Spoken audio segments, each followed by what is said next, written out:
হবে, সেজন্য খুব সংক্ষেপে আমি দুই একটি কথা বলে আমার বক্তব্য শেষ করি। বন্ধুরা, আমি শুরুতেই নাগরিক পরিষদকে অভিনন্দন জানাই এবং জাহাঙ্গীর এবং তার সহকর্মীদের অভিনন্দন জানাই। অত্যন্ত বাস্তব একটি বিষয় নিয়ে তারা আজকে অবস্থান কর্মসূচি করে।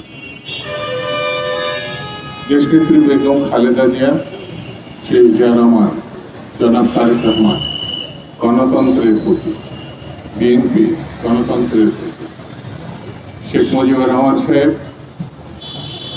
শেখ হাসিনা, আওয়ামী লীগ ফ্যাসিবাদী প্রতি। এই ভিন্নতা যারা মাথায় না নিতে পারবেন তারা বাংলাদেশের রাজনীতিতে কি হচ্ছে কি হবে এটা ব্যাখ্যা করে সামনে এগোতে পারবেন না। বেগম খালেদা জিয়ার মুক্তি